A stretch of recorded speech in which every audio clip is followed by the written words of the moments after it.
Last week, buried beneath the news of Ilia Topuria's lightweight championship win, Ilia Topuria, for whatever reason, decided to up the ante and murder our beloved Charles Oliveira.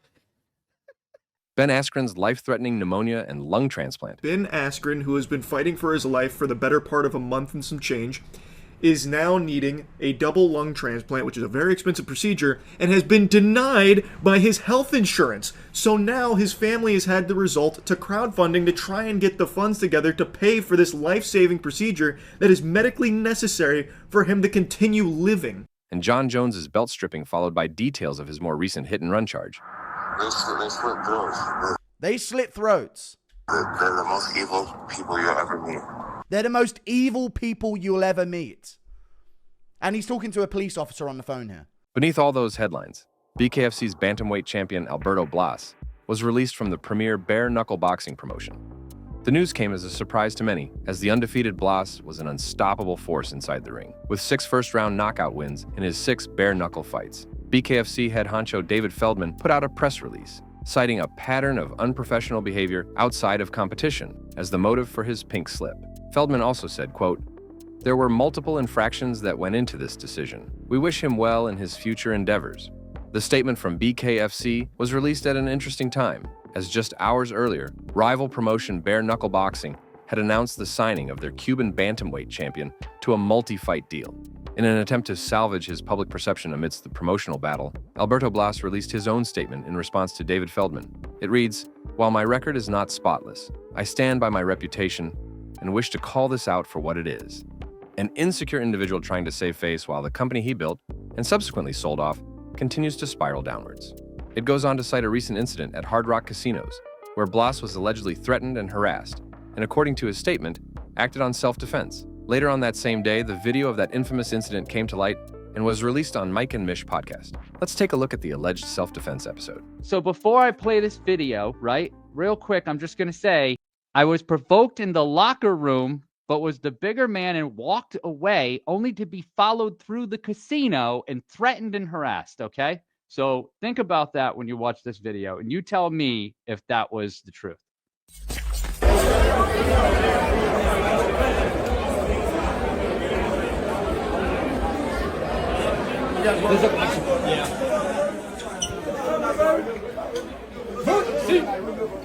What is wrong with that, man? Hey, calm down, Baldy. Calm down, Baldy. Hey, we need him for the press conference when he's done.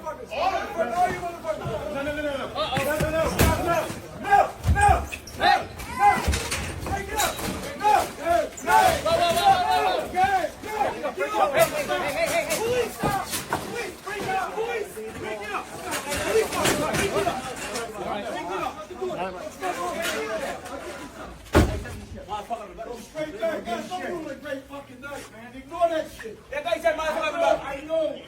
Enjoy what you did. No, I'm golden, bro. The man portrayed in the video is BKFC middleweight Markus Suarez, who currently stands at a 1-2 record in the promotion. He shared his side of the incident that happened on September 2024 after Blas defended his belt against rder in the main event of BKFC 66. He passed through the locker room. I went to congratulate him.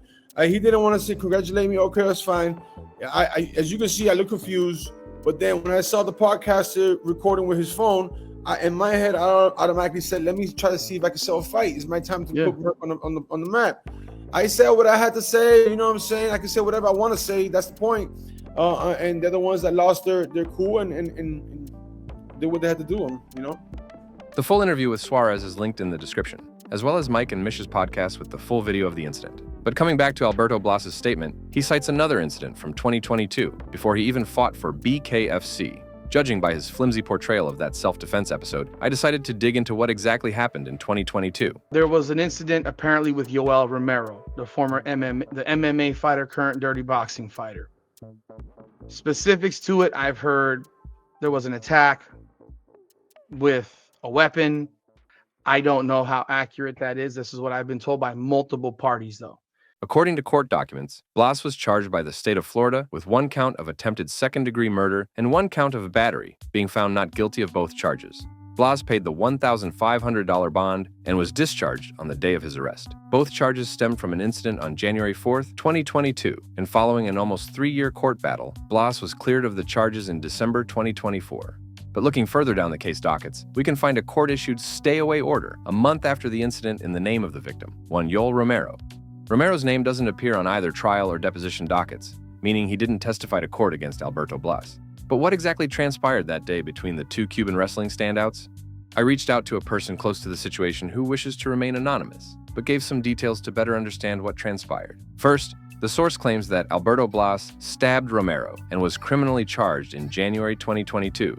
Allegedly, a verbal altercation of personal nature took place inside Coconut Creek's American Top Team gym between them, which escalated to the parking lot, where Blas attempted to run Romero over with his car. After missing Romero twice, Blas exited his vehicle and allegedly used a sword or a machete to attack Yoel, slicing him on his arms and hands. Romero went to the hospital where the staff saw his injuries and then notified the police. According to the source, this incident was kept quiet even to American Top Team headquarters. But as stated before, Alberto Blas has been found not guilty on all charges stemming from this incident.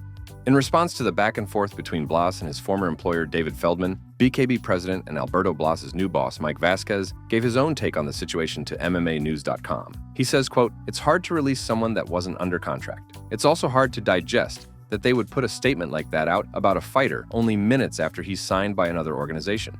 Vasquez goes on to say that his inbox is full of past and current BKFC fighters complaining about late or no pay. 2025 hasn't been the easiest year on the MMA fan. Apart from being, so far, one of the weakest years in UFC's recent history surrounding pay-per-view card quality, the MMA community is also being fed headlines, such as Cedric Dumas' 14th arrest, John Jones' second hit-and-run incident, or BJ Penn's depressing descent into a conspiratorial family cloning saga. But she's not my 79-year-old mother. And it's interesting, when you Google Lorraine Abelais, our house pops up. Fighting in a cage is not your ordinary sport.